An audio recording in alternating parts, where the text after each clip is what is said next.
Welcome to the party. I'm Sam Ekstrom of Locked On Sports Minnesota. Who hasn't accidentally given away $240,000? I'm Luke Braun of Locked On Vikings. Which one of you is going to underrate perennial All-Pro Andrew DePaola? What's happening, Luke Inman at Luke_Spinman? Yes, I am legally obligated to wash this hoodie in between each episode.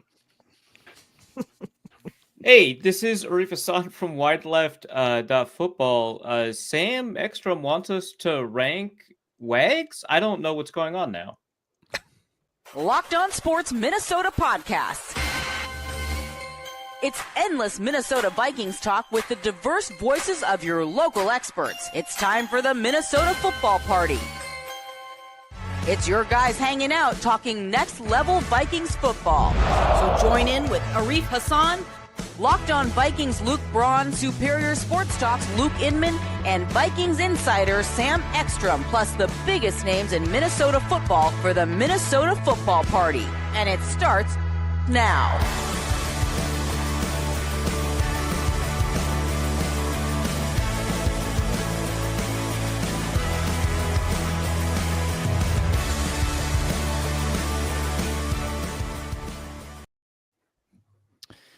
Welcome in. It's a Thursday. It's the Minnesota Football Party, streaming on the Locked On Vikings YouTube channel, streaming on the Locked On Sports Minnesota YouTube channel, and our audio going up on the Locked On Vikings podcast feed. Wherever you get your podcasts, lots of ways to watch and listen. We're so glad you're with us today, where we talk about Dallas Turner getting scammed out of $240,000. That's a big party foul. Kirk Cousins said stuff on Netflix. And we get into our Vikings rankings, continuing with 60 through 46. We're ranking all 91 Minnesota Vikings ahead of training camp. Today's show is brought to you by FanDuel.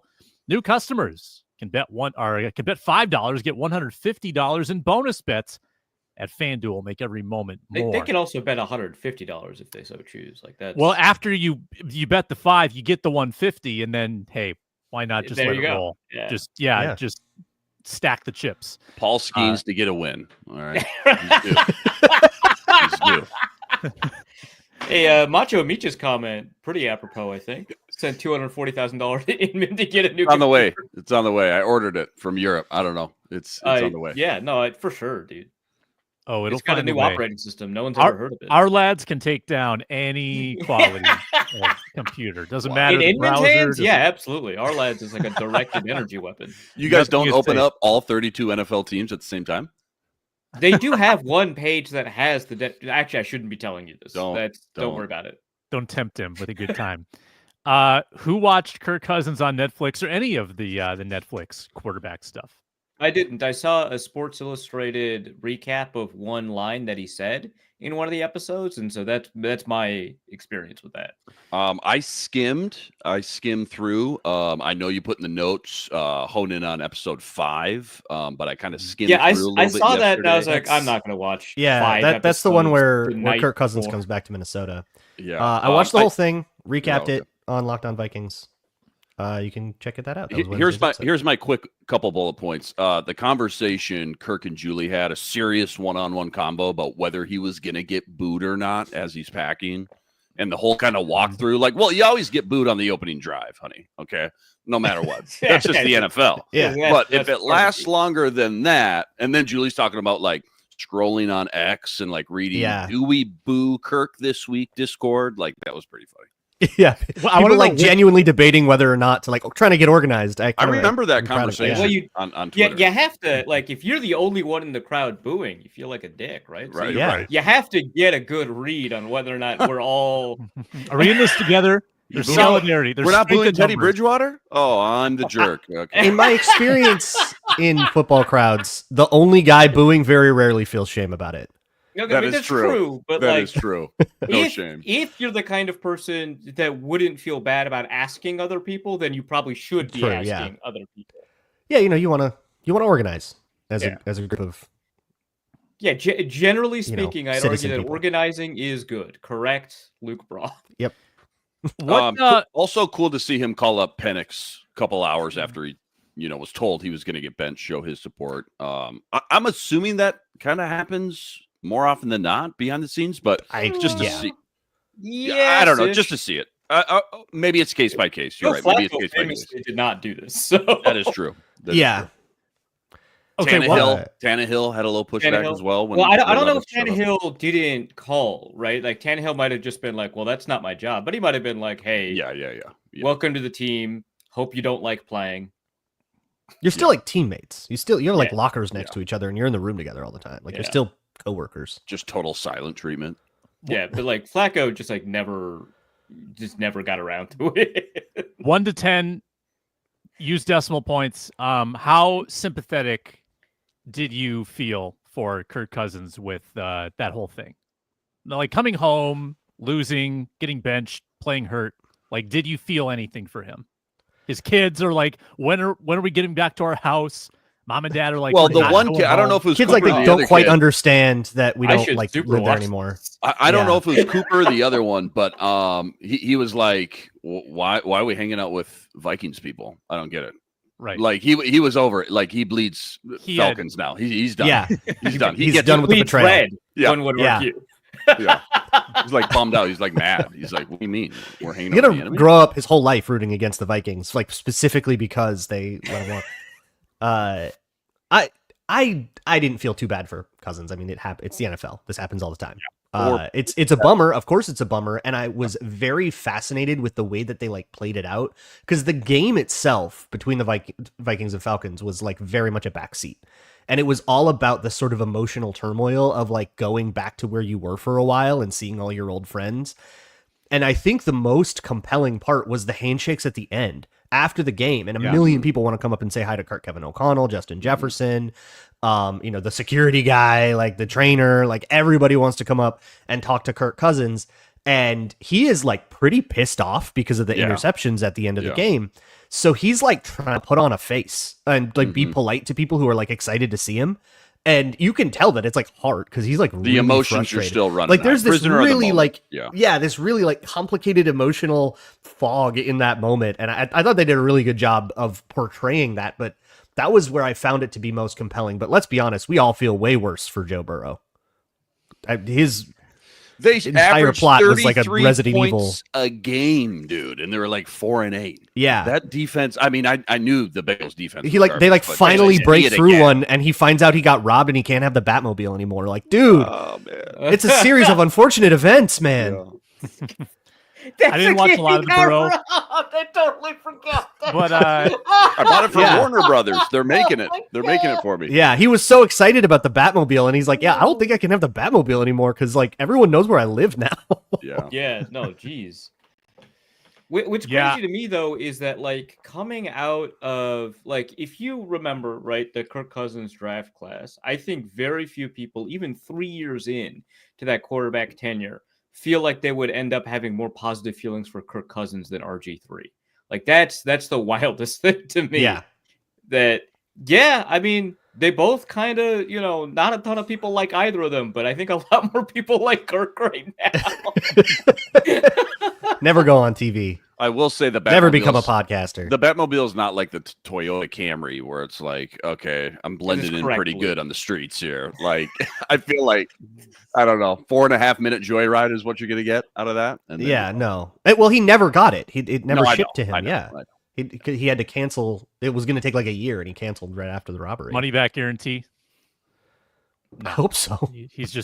He's out. Oh my god! If they kept the deposit, good lord. Who do you think lost more money, Dallas Turner or Joe Burrow? Oh, good point. Probably Joe. Right? Burrow probably had more to lose. Probably Joe. But Turner lost a larger portion of his net worth. Now Turner did probably sneak into that NIL era. It's true.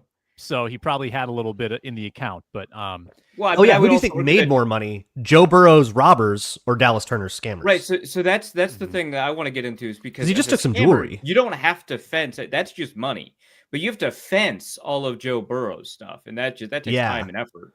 And you have to calculate. You're getting your hourly 60% on the dollar. Yeah, you're getting 60 cents on the dollar for that. Yeah. So the scammers made more per unit of effort that they put in for sure. That's a more efficient route. Well, Joe, I'm assuming he's got some insurance going on too. Maybe he gets all that back. Maybe he recoups a lot of that. Joe Burrow has everything insured. Yeah, I doubt Yeah. that Dallas Turner had Yeah. insurance for this money he was. He might have had insurance for his investment because it was like a business investment he thought he was making. He thought he was like starting a business. I think it was an inside job. I think it was a JP Morgan inside job. That was my impression. So when I read the Star Tribune article, it was just this is we're transitioning into this right now. So this is my read on the situation. So please correct me if I'm wrong. But from my understanding, he received a call from someone pretending to work at Chase Bank in like the fraud department, saying that someone had imitated him in order to make a withdrawal at the Arizona branch of Chase Bank. And so they told him to go to Chase Bank to move his money into secure accounts so that they cannot be accessed by anyone engaging in fraudulent activity. So it's like kind of like a double scam here. Yeah. And so then he wired money, this is important because if it's a wire, it's really difficult to recover it.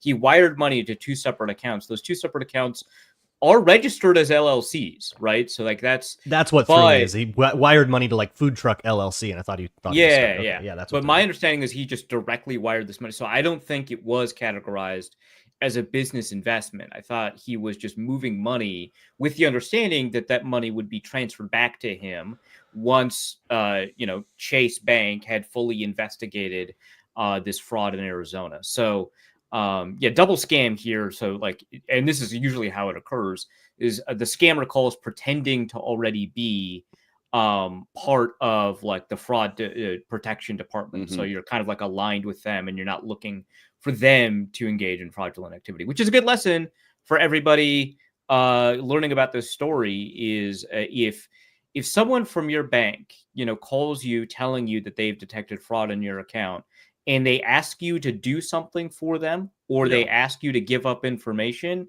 hang up and call the bank, because and don't call the number you just received. Call the number that's on the bank's website for fraud, and then they will tell you, right, if that had actually happened. And now you can do the things that you might need to do to protect your account, but don't receive a phone call and do anything as a product of that phone call.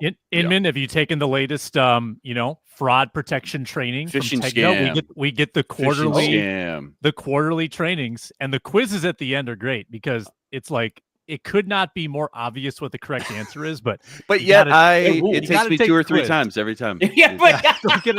Still get it wrong. Your email, Inman, what is that again? Here's the password too.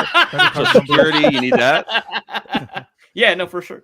It had to happen to somebody because the Vikings are legally obligated to not just have one smooth, normal offseason in the history of franchise. Like, right? Like, can we just have one normal offseason where just everybody's doesn't lose their money, doesn't get arrested, love boat, whatever it may be. Is this the thing? Is this the one thing? Because if this is the one thing, like Dallas Turner will make more money. So. Yeah, I much prefer this than like the offensive line coach passing away. Like this is like on the scale of things that happen during an offseason. Like this is far preferable. So thanks, Turner. Thanks for taking the bullet. Yeah, absolutely. Yeah. Jeez. One of the things that I find interesting is that Ari Myrov recapped this. He's an aggregator. So he recaps this in a tweet. And Jonathan Grenard quote tweeted him and said, "That's not how it happened at all." And I just find that really fascinating because there's not why does Jonathan Grenard think that? Joe Nelson in the replies was like, well, I just read through like the search warrant or the warrant that the police had generated. And that's the Star Tribune and Ari Myrov perfectly described, what had happened, within their capacity to like summarize within the space of a tweet. Right.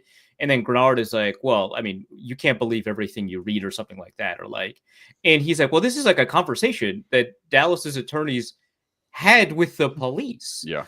And Grenard was like, well, somebody lied and I don't think it's Dallas. And it was just like, you thought the police lied? Like, I usually very often think that we give too much credence to police reports. But in this particular instance, I think probably they got this one right. What is the counter theory? Right. I don't know. What's controversial about this? I don't know. Grenard's just saying that's not what happened. Well, I think it's because it makes Dallas Turner look like a fool. Right. Yeah. And so Which maybe this happens to a lot of people, including, and it very much can like happen to people close to you that will make you think differently about how stupid you want to call someone for like getting scammed by, you know, these like fraud protection scams, or the like classic refund scams, or the like much more sinister like pig butchering scam. There's a lot of stuff out there, and it's getting increasingly more and more sinister and harder to detect. You know, don't throw stones. Who are some of the other NFL players that have gotten burned? I know David Akers is kind of like Drew the peak Brees, one, very right? famoess. Drew Brees, yep. Forgot about that one. Yeah. But- Akers lost like almost $4 million, didn't he? Yeah. Ponzi scheme. Yeah. Didn't Kevin Garnett lost a large sum of money? I don't know if that was just some untoward dealings with like his money manager to kind of siphon money off of him. I think that was more it more of a than personal, like a personal attack or. But yeah, Probably. scams like nowadays like range the level of like competence that you would need in order to kind of successfully detect them. Like it's not all Nigerian print scams anymore, which are easily detectable on purpose, because if you can't detect that, then you're easily scammed, and so that's what they want.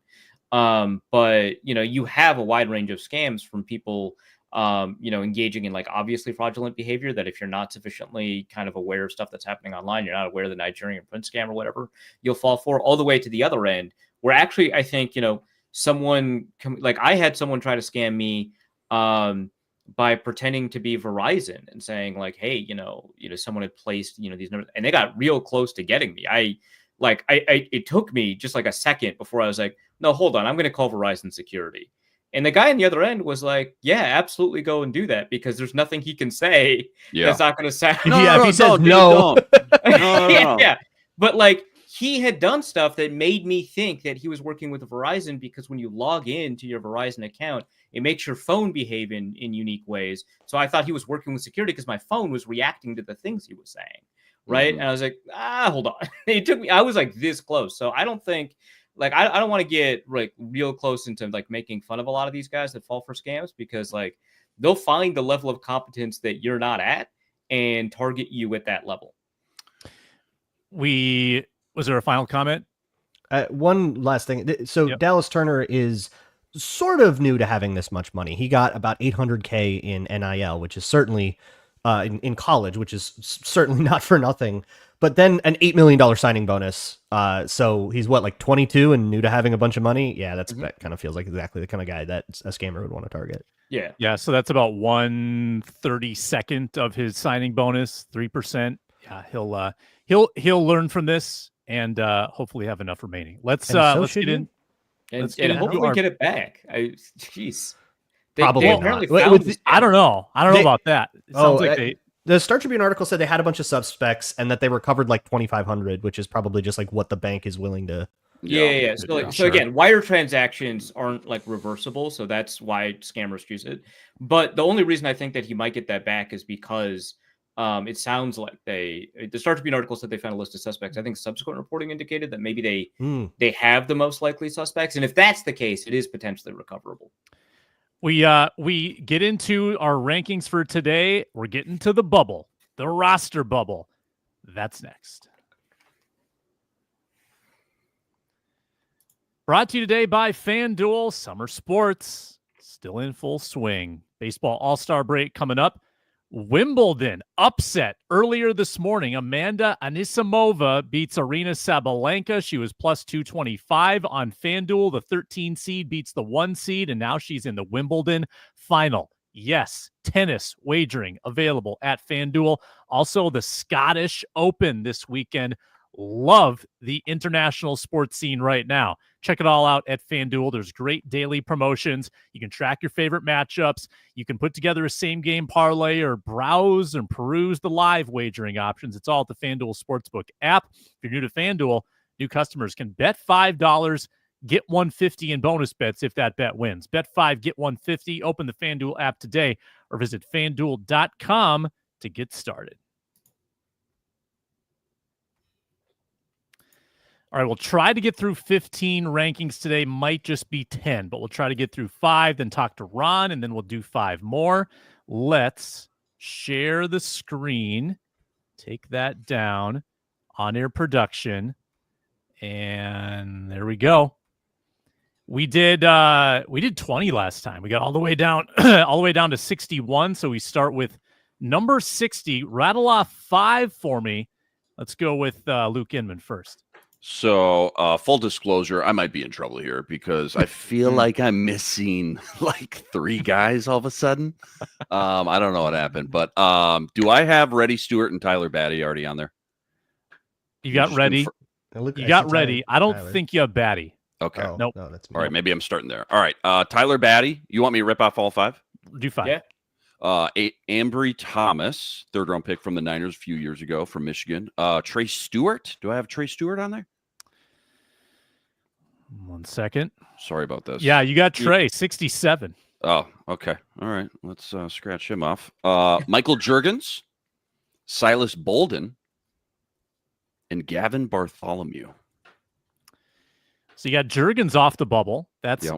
relatively interesting. Gavin Bartholomew kind of battling as that 3rd tight end. That's interesting. And Tyler, so Batty has been a polarizing figure. Braun has him 61. Inman has him 60.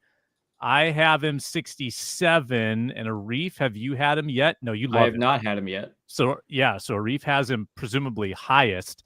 Arif, why don't you go ahead? Yeah, so I have him 56, by the way. So 60 is Zamaya Vaughn, 59 Ambry Thomas, 58 Thayer Thomas, sorry, Sam, 57 Logan Brown, 56 Tyler Batty. I really like the undrafted free agent class, so that's how that kind of falls out. Who was 57? Logan Brown. Logan Brown, who may have beaten someone up. Oh, he definitely did. That was He got kicked off the team for that. Mm-hmm. Yeah. And just quick remind us why Tyler Batty is the next. I don't know what he's the next. Who he's the next Safadio Denebo. The next Gabe Murphy might knock him off the roster if we're Gabe Murphy. if we're gonna hype him up that much. Why? Right? Why is he so good? So he ranked 239 on the consensus big board. He's one of the highest ranked undrafted free agents in this rookie class. Not as highly ranked as Logan Brown, but again, beat up a guy.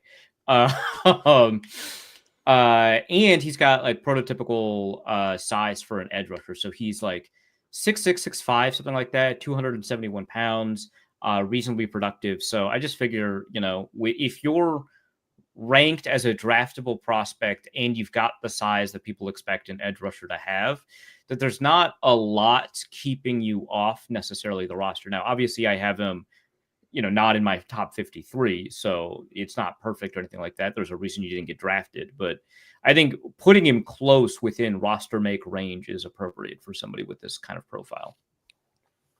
Luke Braun, 60 through 56. Yeah, I've got. So I'm thinking about it as like people who are almost on the roster bubble. You wouldn't like jaw wouldn't hit the floor if they made the team, but you're never going to predict it. Which is Thayer Thomas, and then a couple of incumbents that I don't think are going to make it: Levi Drake Rodriguez, Brian Asamoah, and then I have Lucky Jackson here and Jay Sean Jones just a little bit above him based on like the OTA reports, but that's pretty soft. And I kind of don't really know if any of those guys have. I don't know if there's room for any of those guys. All right. I can't type at superhuman speed, so why don't you go 58 again? 58 was BA Brian Asamoah. All right. And then a couple of wide receivers, Lucky Jackson and Jay Sean Jones. The receiver group is kind of tough. It is like there is a soft back end of that receiver group. Like it's pretty easy to crack, but there's also like 13 guys. So I kind of just lumped them all here as these are the guys that maybe could sneak their way on if they had a strong preseason. But probably not. The Vikings just love keeping these developmental receivers around for 2-3 years. Have any of them gone on? Adam Thielen. Chad Beebe? Was it Shane Zylstra? Who was with the Lions for a minute? Oh, yeah, Shane Zylstra. Yeah. Yeah. Shane Zylstra. And Panthers, then Brandon, too. Panthers. Yeah, and then Brandon. Hey, Tristan a little bit, right? Your guy. Did he get Tristan reps? Jackson a little bit. NFL reps? Tristan Jackson, yeah. Yeah, He got in. He got in. Now he's I don't know where he went, but he's playing. I think he's like expected to make a roster somewhere. Wow. I'm not surprised by that. Yeah, no. Well, it's also a job. Like the scout team, couple of receivers, like is a job on the team that someone needs to fulfill that you don't want like your rostered guys to do. All right, my 60, Silas Bolden. Silas Bolden. Hey, he's really small. I mean, I want to think that he's going to be in the mix. Braun's right. That guy is small and not as fast as you would think. Like what, 4.6 speed. He looks like Ben Solak has 10 pounds on that guy. Ooh. 5'7". Rough.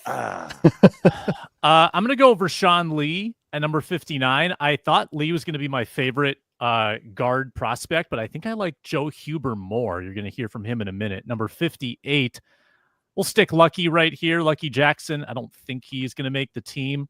I really like Joe Huber. Joe Huber, proficient at 2 different schools, Cincinnati and Wisconsin, plays 3 different positions, has some tackle flexibility, great size, like 6'5", 310, very prototypical, proficient pass blocker at stages, good run. Like, I don't know. I just think he's got a really well-rounded resume, comes from a good school. I like Joe Huber I just noticed that you listed Joe Huber on my column as a linebacker for some reason, Sam. Oh. He can do everything. Talk about versatility. Linebacker in high school. It's super interesting. Like when we did all of our like 53-man rosters, when you actually lay it out, you kind of have to have 2 or 3 undrafted rookies on this team. Mm-hmm. Like someone's making it. So like one of these undrafted guys that one of us is high on is like going to make the team. Like there's no way to really work it out where it doesn't happen. 56 Thayer Thomas. I'm riding the 2023 not even preseason, but just like the practices. That was when I was still going out there every day. Really liked the way Thayer looked in the 2023 training camp. I'm hanging on to it. I'm hanging on. Year 3 is the moment for Thayer Thomas. Speaking of Thayer Thomas, we had Ron Johnson, or on the Ron Johnson show, we had Thayer Thomas's position coach, I think, from college at one point. That'd be a good one to revisit. Let's see if I can figure out how to stop this. Bring up Ron. Let's talk to Ron Johnson of the Ron Johnson Show. He joins us now on the Minnesota Football Party, coming off the Max Brosmer interview. It was a good interview, Ron. I mean, I posted a couple of clips yesterday, but I mean, big takeaway. He is hyped about J.J. McCarthy's athleticism. That was cool. Yeah, I mean, he said, extending plays, when you look at the things he's doing in 707, he said even just like when they're doing Indy and he's running around kind of doing play action, he's like, the kid can throw off of one leg, he can throw off platform, he can, he extends a play in 707 in full team, where a lot of guys kind of just dump it off and say, you know what, he's trying to get true looks to what it might feel like in a game to have a number 1 linebacker chasing you, and how do you, when do you let go? When do you get rid of it? Where do you have to throw the ball? And so all that type of stuff, arm angle, he just said the kid is super athletic, and, that's something that, we'll see how it plays out this season with Kevin O'Connell and the, naked boots and the play action. Mm-hmm. Ron, we discussed the Dallas Turner story. I don't know if you saw this, but yeah, sent $240,000 to a couple fraud accounts. I mean, to your knowledge, I know you're in the building a lot. Do they have financial literacy for these young guys to kind of teach them not to do these things? Yeah, I mean, they do have people in seminars. Now the question is, do you attend them? That's on you. They can't force a guy to go to something like that. But I think Dallas Turner, I saw Jonathan Grenard actually try to come to his defense and say, do you know this story, or did you hear this story from somebody? And that was funny that the guy kind of brought that up when he said that, because and then somebody else was like, man, it's in the police report. Like maybe his agents are lying to people to what really happened. It is what it is. It looks like they have a suspect. They know who did it. So Luke Braun, it's time for you to pack up because the cops are on the way. Look, if I'm going to scam somebody on the Vikings, it's not going to be somebody I've been defending breathlessly for the last year. Okay, I'm going to start a GoFundMe for him. He'll be fine. Put away the wolf costume, Luke. You've been caught. Whoa. Yeah, that background that looks like he's in Minnesota, it's actually in like Eastern Europe. Right. In the Galapagos. I'm in I'm on some Caribbean island with it's gonna be like very an loose regulations. Scooby-Doo. You used to see Luke Braun walking out talking about, I would have got away from him if it wasn't for those damn kids. Pulling the Chiefsaholic mask off, and I'm Scooby-Doo ending. Scooby-Doo ending. Inman, what do you got? Yeah, Ron. What if it was, so speaking of the mascot for the Chiefs, what if it was Victor the Viking? What if Victor the Viking, we come to find out, is that'd be a good plot twist. Do we know what he gets paid? Does he need money? Oh, yeah, my goodness. no, that's Well, the Like original Ragnar? guy, the original Ragnar wanted more money, so that's why they didn't Yeah. use him. So maybe it's Ragnar. What if it's the old Ragnar? A disgruntled Ragnar. Exactly. that Oh, rules. man. Actually, that Just would be planning a his full circle vengeance for story. the last Yeah. 2 decades. I love To, that. to Netflix. swindle, and what did you say? A 32nd of a signing bonus from last year's first round pick. Got Here him. we go. Got him. Ron, Netflix, here we come. what He only would took what he you needed. recommend to the young guys on the roster as far as like where to put your focus during this time of year? You got this last little stretch of time off before, training camp starts and things start to get real. Is it go get out of town with the wife, try to relax a little bit? Is it stay in town, keep working out, keep grinding, all that stuff? Like, how do you find that happy medium, I guess, or, balance, knowing this is the last free time you're going to get for the next 6-7 months? Well, Tony Dungy always would say, man, the office and the field's not going anywhere. So I think the biggest thing is, get time with family, because you're not going to get a lot in the next, once July 24th hits, you're kind of, I think guys are looking, like guys like CJ Ham, for instance, he's looking forward to that Sunday afternoon where coach is like, all right, I'll see you guys on Tuesday, meaning they have Sunday night off, they have Monday off, and they don't have to be back till Tuesday. Like guys like CJ Ham with kids and a wife, like they're looking forward to that. I know the Vikings do a good job of letting players have their family come to the Omni if they want to visit every once in a while, like during downtimes. But yeah, I'd say family. And then also, like, this is your job. I mean, think about this, man. Like, you wake up in the morning, hang out with your wife and kids. You have nothing to do. Go work out, but don't overdo it. Don't get blisters on your feet. Don't like hurt your hamstring. But you got to run. You got to stay in shape. You got to catch balls. You got to, whatever it is. If you get up a quarterback, hey man, come. I want to go to the high school and throw. Like most receivers, NFL guys know guys that either can throw or have thrown to them. So, they're doing that. I've been seeing Jonathan Gennard, he's doing his D end stuff, with some trainer. So it looks like guys are doing it. Some guys post it, some guys don't. If you don't take a picture, it didn't happen. That's the era we live in. But, I think it's a healthy balance of both. Like you need your family now because later you're not going to have them. So you want to make sure you get that time in so that when camp hits, you're not like stressed out about like, man, like my wife's calling me every day. My kids are stressed out, blah, blah. And honestly, man, like I love the players that say this. They take the time off their wife with the kids right now. Like they take the kids and do stuff. They go and work out and say, hey, you run around this field for an hour while I work out over here. You tire the kids out, because your wife wants that free time too. Because she's like, look, when you leave, I got these little monsters every day, all day, for hours on end until like the families are allowed to come to training camp. So I think that's the key. But you definitely want to keep working out. You want to stay in shape. You want to, hone your craft. You want to get your cone drills in, all that type of stuff. But, there's only 12 hours of daylight. I'm pretty sure these guys are finding ways to get 2 to 3 hours. And if you're vacationing, do it. Like Stephon Diggs. He got a castle and worked out at a castle. So if you're going to vacation, is that all he did on his vacation, Ron? It sounds like Was he alone in the castle or who came with? It sounds like he learned his lesson from the first boat party. So he's kind of, he's like, let me not have a castle party. Let me just keep this to workouts and keeping the media away from me. And or at least don't let anybody film this time. Don't film it this time. Put your phones just basket. film the workouts. The castle party, you cannot film this. Yeah, and Diddy, no, you can't come to my castle party. Like you gotta keep Diddy off the castle party list. So Ron, related to kind of the stuff you said about making sure that you put your work in the off season, putting aside all of the reasons that the NFLPA is in the news right now, one of the things that they negotiated for was to reduce the intensity and level of contact that occurs in practices that happen during the season and in training camp. And, maybe that's, it's better for the players. I don't know. But my question from a football preparation standpoint is, does this degrade the quality that we're seeing in football or just players finding another way to make sure that they get ready to be in football shape by the time the season starts? So you mean is lessening the practices going to ruin the game? Yeah. I think it increases the amount of injuries, honestly. Like I feel like injuries are at an all-time high. And somebody else brought this up about basketball, NBA basketball. Like it's the same thing. Like practices are getting easier and games are getting harder because they're playing back-to-backs. They're playing, one day off, then you play, and guys aren't prepared.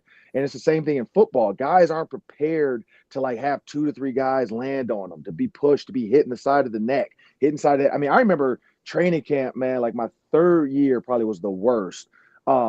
because it was just like, it felt like a triage center in the weight room. I mean, sorry, in the treatment room. Like, guys, after every practice, you had neck braces with ice on them. You had guys with arm ice. You rarely, now it's more maintenance ice. You're not seeing guys with like bruise. And again, I'm not saying that was the right way to do football, but I felt like by the time we got to the season, guys were fine. Like, guys were like, they were used to taking that pounding. They were used to getting those. I mean, think about the amount of hits Ray Lewis put on people and the amount of games he never had to leave. Like, now you're seeing linebackers leave with stingers and, you know, all kinds of like neck and arm bruises. Like, it just was a different era of hitting. Like, offensive linemen, same thing. Like, it just, you saw them put a lot of pressure on their legs and their bodies, and now guys aren't doing that. And so then when they get to a game and you're expected to stop a 360-pound grown man, like, you see guys come up lame, like knee injury, or they, you know, hamstring buckled or something. You know, it's just, I just feel like we're putting guys into a position in games that we're not allowing them to prepare for in practice. And so I get it. I totally get it. Like, this is the players asking for this, and the PA. This is not the NFL asking for this. I don't know if there is a happy medium between the two, but I do know, maybe, you know, because I've seen teams do no head-to-heads, like shoulder only, you know, wrap up, don't take to the ground, let's thud hard hits. You know, there has to be a way to find that without feel like you need to take guys to the ground. Ron, Dallas Turner in the news for a couple other reasons, but Kevin Seifert actually just published an article about kind of what Brian Flores was saying about him and how there's this like expectation that his snap count increases, but that it doesn't necessarily mean you're going to be pulling Van Ginkel or Grenard off the field, that there could be, he called it like a Josh Metellus style hybrid role.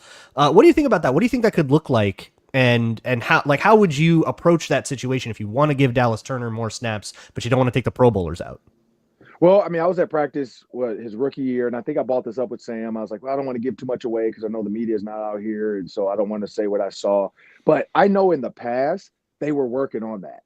They had a package with him, kind of the safety rover, where he was walking. He wasn't walking into the box. He just was already in the box as like a depth safety type linebacker that could come off the edge and blitz. He can come in the A gap, and B gap.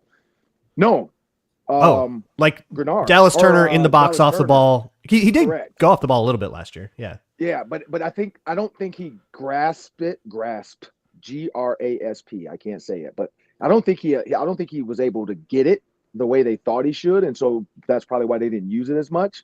The hope is this year it finally clicks and he understands what that looks like, because when you play that role, you're not just blitzing the quarterback. You do have to drop in the hook flat, and you have to know when to drop in the hook flat. It sounds simple enough, and to me, I get it because I'm a receiver, but people don't understand the flat and then the hook are two different areas. And so some people just say hook flat, hook flat. It's not the same area, people. It's a combo of the guy understanding I either have the hook or I either have the flat. You don't have both. I hate when I hear people, sorry, I'm not going to go off on that. I hate when I hear people say that, though. I hate it because people always say, oh, he's got to get to the hook flat. Dude, that's two different spots. Like, stop saying that because you heard a defensive coordinator mention that in a press interview. And I'm not going to say the people that say it, but there are people that say it. And I'm so annoyed at that in Minnesota. I'm like, stop saying that. Brian Flores said it one time and y'all are running with it like it's a thing. It's not a thing. Stop trying to make it a read? work. Is it like hook too flat? No, so like if you're in cover 4, for instance, and you know you got that area covered, and you know like X, Y, and Z is outside of me, so now I have the hook. But then if it's like, okay, I know he's coming, now I have the flat. It's also a pattern read. You're right, Luke. It is a pattern read. Like, there's no reason for me to run to the flat if the guy I'm covering is running a Texas route. Where, like, say I have the running back and he's running a Texas route. Okay, I'm just going to go to the hook. I'm not going to go to the flat because he's running a Texas. Like, but that's the thing. Some guys get caught up, and that's why I hate when people always try to, like, PFF grade them. You don't know what he had. Like, maybe he had straight flat, even though he ran by the running back. And then they're like, oh, he didn't cover the running back. He didn't have the running back. He might have had straight flat because the other linebacker had the hook in a Tampa 2, and he screwed up. So anyway, but yeah, I'd say for Dallas Turner, it's understanding pattern reads from that. Because Josh Metellus, like, it looks like he gets it. Like, he understands it. I think Dallas Turner can get after a quarterback. I think he can really tackle. But it's the pattern read stuff. Can you understand pattern reads? If we have a bunch, one guy has the deep, one guy has the hook, one guy has the out. Can you understand what that means? Everybody doesn't. I mean, because you see it, Luke, all the time when you watch film. Guys are pointing to each other. No, you got this guy. You got this. You got. It's confusion sometimes, and somebody has to take the lead And that's why Josh Metellus is that guy right now for the Vikings. But I will say, I think if you can put Dallas Turner on the field and you get Gink, Dallas Turner, and Grenard going after the quarterback, and then Blake Cashman can drop and Ivan Pace comes out the game, that's a huge benefit to the Minnesota Vikings. And I think that was the reason why Brian Flores, and probably Seifert saying that, they've looked at that. I don't think he truly got the pass coverage side of it, because in that also he has to be the Tampa 2 linebacker. Do you understand how to run the seam? You're not just running full speed. You're running to try to keep that tight end within reach to say, hey, if he runs an under, I got to get, or dig, I got to get him. If he runs a seam, I got to stay with him and break up the pass. I think that's the key. And that's why Josh Metellus has been the depth guy back there. But again, if you can get Dallas Turner in there, now it's like, well, shoot, is he coming? Is he dropping? Is he, now your quarterback has to really do some stuff. And I think that makes Brian Flores even more dangerous.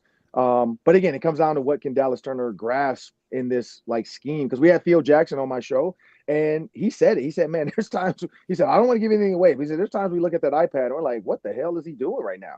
But it's like Brian Flores has a plan. And it's like they have to learn it. Method to the madness. What kind of witchcraft am I looking at? Yeah, I mean, he literally. Sam, you heard him. He said hieroglyphs. He's like, sometimes we're looking at this like, wait, what? How are we going to do this? Like, it doesn't make sense. But then they're like, oh, okay, I get it. Well, this guy's because and Sam, we talked about this yesterday with Julia about the zero blitz against the Lions. Like, there's some times where you just do stuff and it's zero, but it comes from like a bunch of different directions. Maybe go back to old school Madden and just zero blitz from your, like, just go like a normal. Yeah, exactly. Punt block. Just go. Everybody go. You don't need to crisscross. Just go. Just make his life a living hell right away. Because when you crisscross, you do have a slight delay that maybe the guy doesn't get home. Yeah, it's a little bit slower to run a twist. So instead of running a game, just go after it. But back to your question, Luke, I think Dallas Turner can do it. It's coming. I think it's 100%. Can he understand pass coverage? Because he never had to do a bunch of that at Alabama, and he didn't do a super ton of like dropping back 20 yards down the field and trying to cover somebody, Yeah, it's different, if you're just in normal coverage versus like if you have to read the 3 to the 2 to see kind of who might be breaking inside and what that means for your zone landmarks and stuff like that. Correct. Yep. Exactly. Yeah. That's all it is. The hook flat is basically I got hook or I got flat, but I'm a zone read it. And then sometimes it's dedicated. It says hook flat, but honestly, you got flat because of what so-and-so has. Yeah. So it's just knowing that coverage. I mean, honestly, it's like routes. Like if we have 2 receivers and one of us has a post and the other one has an inside post, we had Daniel Jackson talk about that Michigan throw and Max Brosmer talk about that Michigan throw. They both had double posts. But if I'm not smart enough to understand, I'm the inside, because coach doesn't say one guy runs short post, one guy runs deep post. It's just double post. So where am I in the double post? I got to know I'm the inside double post. So I got the kind of the clear. I'm trying to go to the goal post. I know the backside guy has more of the, I'm going to stem out, and then I'm going to come across the DB's face. And Max Brosmer threw an absolute strike to Daniel Jackson. But here's the problem. If Elijah Spencer doesn't know he's the inside post and he tries to run the stupid normal post, it's a pick. Because now you got stupid normal post. Yeah. But, but offense has the same thing. And honestly, that's why receivers, talking about Thayer Jackson, hopefully he can make it, but that's why receivers get cut. Thayer Thomas, sorry, not Jackson. But when you do that, like, it's like, hey, man, you don't even know your routes versus coverage. I can't keep you on this team. And so I think that's the other side of it. So both sides, offense and defense, have reads. I think defense is harder because you're reacting. We know what we're trying to read. You're reacting to what we're going to do. And it's a little bit harder on defense. Even though I don't like giving them credit, like DBs and linebackers do have a tough job in pass coverage. Ron coming at us from Tennessee today. Before you leave, Ron, guess who I ran into yesterday? Eric Decker. Eric Decker. Oh, that was me and Deck been texting. He left and went to France. Cordero Patterson. No, Miley Cyrus. Got it. Sage Steele. Oh, I thought you were going to say Rosenfeld. Yeah, I thought you were going to say Rosenfeld. No, how's she doing? Steele. She's good. Her fiance has a daughter that plays 16U, so she's out here at this tournament. And then, we were just telling stories about when my first interview was with her with the Ravens, and her daughter was just born. So her daughter now is like 24 or 25. I'm like, that is crazy how old it is, So, and we kept all politics out of the conversation. True. Yeah, no political conversations. It was straight sports. I would imagine. Yeah, I'm super old. I'm super old at this point. Get her on the show. Get her back. See, I'm worried about the backlash of that one. Yeah, I'm not. It's fine, Luke. Don't worry about it. What? Don't worry about it. Trust me, Arif. That's what, like when she texted me because she texted me back like, "Oh, it was great to see you," and then we're gonna see her today because her daughter is playing at like I think 2, and we play at 2:15. Her stepdaughter, sorry. And I was like, I thought about that, but I'm like, that's too. I don't want to deal with the backlash, like. The Ron Johnson show is a safe space from politics. Yeah, typically. I don't want people being mad, and I don't want to pick. I'm not doing all that. We're not. Enjoy Tennessee, Ron. It looks great. We'll encourage people to go check out that Max Brosmer interview. It's really good. Long form. Luke and Arif. Leroy Watson did send me a message back. Let's go. Yeah! Let's go. Let's go. Oh, I told him, I was like, I had no idea, but my team of guys told me you were a tight end, move to tackle. So I got to get you on the show. So he said, ESPN stats. He's looking at his schedule, and hopefully either this week or next week, we're gonna try to get him on before camp starts. Hell yeah. So that's awesome. That's awesome. That's outstanding. That'll be a great one. We look forward to it. Ron, you're the best. Thanks a lot, man. No, I appreciate you guys. Good stuff. Let's do more rankings on the other side of this. We're getting into the 50s and that magic number 53.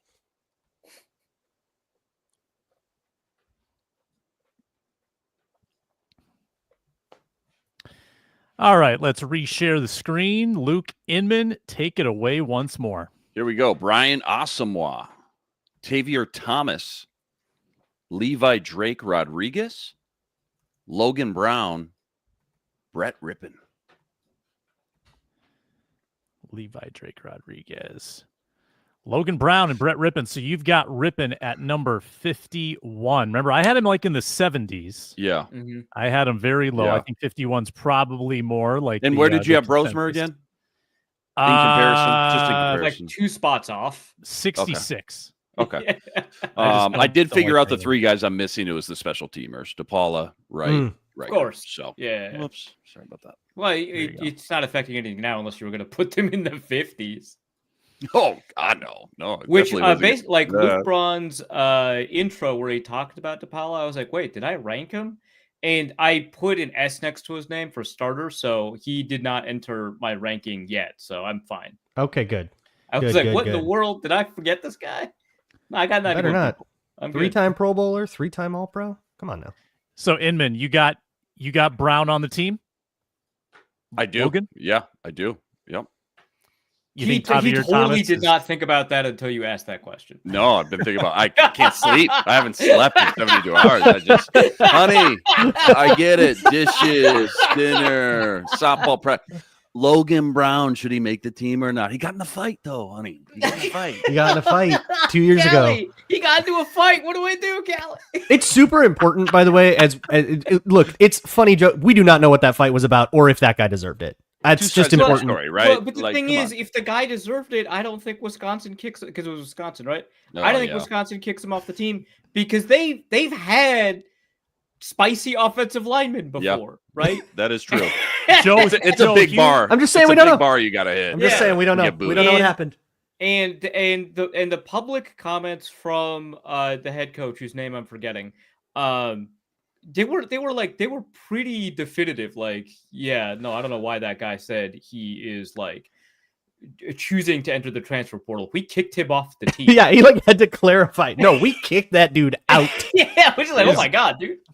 Is it possible that he fought Joe Huber? Is that in the realm of possibility? We gotta ask. It's not. They missed each other. Oh, they didn't overlap. Yeah, right. Because Huber was at Cincinnati. Yeah, Huber kind of low key replaced. Yeah. Still, or helped. You should ask Joe Huber, like, hey, did you hear maybe what happened, secondhand? Can I get a third-hand report on Logan Brown? I'm sure everyone was talking about it when he got there. Oh, yeah. Everyone was like, "Oh, you got to hear this story from last year." In the OL room, for sure. Absolutely. Yeah, for sure. So he comes to Minnesota. He's like, dude, you're the one they talk about in Wisconsin. Yeah. Logan, I replaced you. What's going on? You're a legend. I'm going to be really nice to you. Yeah. Arif, 55 through 51. I got Ben Urasic, Eric Wilson, Brian Asamoah. This is where I put Tim Jones. at 52. And Tavierre Thomas. I'm a big Tavierre Thomas guy. Inman, you've got him at 54. You think, I think you guys have him in a bubble kind of zone. Like he's going to be like holding his breath on cut day. Is that where you think he's at? Because I feel like he's a little more secure. Oh, you think he's a little bit more secure than that? I think he's a little more secure. Yeah. I don't see that. But by the way, the one you're missing is Eric Wilson. Thank you. So Eric Wilson not secure. No, absolutely not. Are you kidding me? He's probably just in a dead heat battle with Brian Asamoah. Yeah, which is why I put them next to each other. Yeah.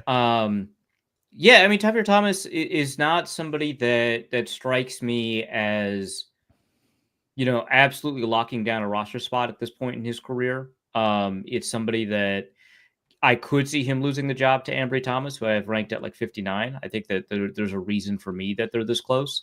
Or Zemiah Vaughn, right? And I just think he's more likely than those two to make the roster. But I think that absolutely one of those two have the ability to kind of knock them off, especially if they've got more special teams capability. Braun. Yeah, I have Ambry Thomas here. I only have him this high because Ron kind of talked me into it. Hey, a guy with starting experience, Michigan dude, draft pick, got a little injured. Maybe he cracks the roster. I could see it. Then I have Ben Urasek and Gabe Murphy, both of whom I think have pretty good shots to make the roster, but I'm at 54 and 53 here. I'm like not sure. And also in the not sure category next, I have Rondale Moore and Gavin Bartholomew. They are only here because of injury. And dudes with injuries we don't know enough about to know if they're going to be like on the team or not. So I just kind of like stuck them near the roster bubble and figured I'd move on. Fair enough. All right. I'm going to go with Trey Stewart. Trey Stewart at 55. Zone scheme at Jacksonville State last year. Big numbers. Trey Stewart, wild card. Look out, Ty Chandler. Number 54. He's the next Rock Thomas. Hope not. Including the off field? I did no comment. Did Rock go to Jacksonville State? He went to one of these Alabama Southern FCS D2-ish schools. Rock Thomas, great preseason debut, if I recall. Then overshadowed by Mike Boone. The Magic. Yeah, he did go to Jacksonville State. I did. He did. Yeah. Okay. Wow. Yeah, it sounded very familiar. All right, my guy, Zemiah Vaughn, right on the bubble at number 53. I got him sneaking on. He can run. He was an unbelievable coverage corner in college. I don't know if it'll translate, but he runs fast at very impressive size, and he does not allow completions. So he's pretty new to the position, if I remember correctly. Is that right? Like he didn't play cornerback until like his second year in college or something along those lines. I would have to dig even deeper, but that's a good nugget. Okay. Yes, he did. He moved from wide receiver was like not working at all, and they moved him to D-back, and he was like, he had played it in high school, so he had a little bit, and he was like a little further ahead than they thought, and then he ended up starting. Yeah, that was it. Yeah. Good for him. Gabe Murphy sneaking on at 52. I just think there's a chance for improvement in his second year. And then Michael Juergens, number 51. He'll make it, but he will not feel secure. Luke Braun has convinced me that his preseason was icky. Pretty gross. Stinky. We got 7 minutes. Let's keep ranking. Let's go. Luke Inman, give me your next 5. Rondale Moore, Eric Wilson, Zemiah Vaughn, Gabe Murphy, Dwight McGlothern. Wilson, Vaughn, Murphy, and McGlothern. Anything controversial here? Not too controversial. Wilson, I'm glad you have Vaughn. I thought I was the highest on Vaughn, but you've got digging Vaughn. 48. I'm digging Vaughn. My only question was in comparison, where do I put Dwight McGlothern? Kind of got him stacked close to each other. You just hope one of those guys pan out over the next couple of years. Obviously, Dwight should be higher on everybody's list, but it should be a fun little battle watching those guys. Probably on the second team early on, but you just, again, a little bit of excitement around both those guys. You just hope one of them can pan out. Arif. Am I the highest guy on Eric Wilson here? I think so. Might be me. We'll see. Levi Drake Rodriguez, Gabe Murphy. I'll let you catch up to that. Gavin Bartholomew. I am not a believer. Jay Ward, I'm super not a believer. Rondale Moore. You got him on the roster, but you're not a believer in anyone. Bartholomew and Ward. Yeah, well, like think about like how close I have Urasek to Bartholomew, and Jay Ward. I think I'm probably going to be lower on him than any because none of you. I'm not a big Jay Ward guy. I don't. Yeah, I probably still have him on the roster, but I'm not a huge Jay Ward guy. He's coming up pretty quick for me. Yeah, yeah. I think if there was a more serious challenge to his roster spot, he'd be lower. Yeah, that's for the me. issue. Is that there's safeties. Yeah. There's a couple of undrafted rookie safeties, and that's kind of all that's. So it seems like he's pretty locked in for a roster spot, which kind of by default puts him higher than a bunch of guys that are maybe better players, but just are going to have a tougher time having an impact on the Vikings. Yeah, that's fair. Braun, give me 5. Where did I leave off? What was the last guy? Was Bartholomew? Bartholomew. Yeah. So next up, I have Tim Jones. Yeah, so definitely think. Okay. Yeah, and Tavier Thomas. I think these two guys are fighting each other for a roster spot on special teams. Oh, special teams, yeah. Yeah. I don't think either of these guys are going to do much contributing from scrimmage for you. They don't really have a history of that. They all have both have a history of like making the team on special teams, and they have long histories of doing that. Then I have Dwight McGlothern, who is got some interesting challenges to his roster spot too. I like him. I have him above those guys, but I think both Tavier Thomas and Ambry Thomas are interesting wrinkles. Then I have Bo Richter, who I have making the team, but I don't feel great about it. Mm-hmm. And similarly, Ryan Wright. Yeah, he's in line for a starting job, and I don't think Oscar Chapman is like a serious contender to beat him, but I do think a waiver claim is, and I don't think that he is 100% roster security. Exciting. All right. I'll round out my 5. LDR, number 50. Having a lot of trouble spelling LDR.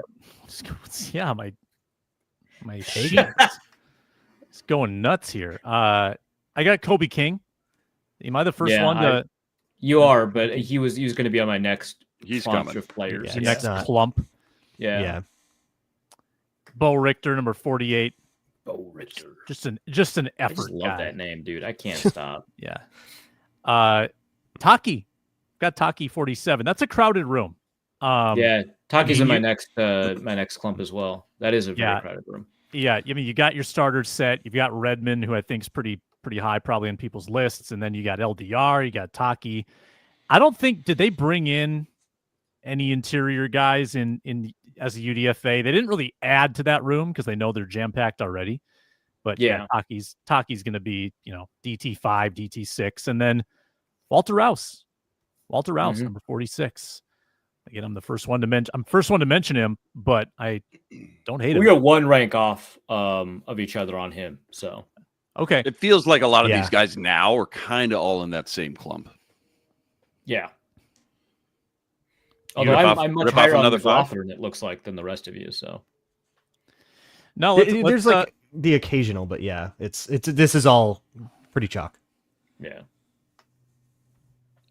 We'll be back Monday and, of course, next Thursday talking more Minnesota Vikings, ranking 15 more on Monday, 15 more on Thursday, and then the following week, training camp week, we'll round out our top 15 Minnesota Vikings on the 91. Who's number 1? Stay tuned roster. to find out. Who will be number 44? Also, this is called a horizontal tease in the business, as well as a network promo.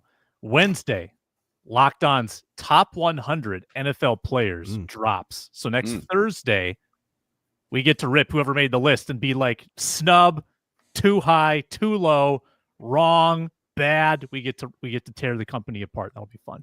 Van Ginkel just made the NFL top 100, right? Like that was like yesterday. Number 88. Yeah. Too low. Who else is Grenard going to show up? I assume Grenard shows up. I would the hope top so. 100. Yeah, probably. Yeah. Does Harrison Smith show up any higher? That's a good question. Wasn't he like 99 in the NFL? I don't think so. I don't think so. He like barely snuck into the NFL top 100, but I don't think he has the like enough national hype to get on the Locked On 100. Only like players who have had to like game plan against him will rank him. Sweet. So next Thursday, top 100 debate. Keep ranking dudes on the Minnesota Football Party. We're on the Locked On Vikings audio feed. Locked On Vikings streaming on YouTube. Locked On Sports Minnesota as well. Lots of ways to watch and listen. We thank you for the comments. Thanks for subscribing. Get us to 10,000. And thanks for listening and watching. Talk to you next time.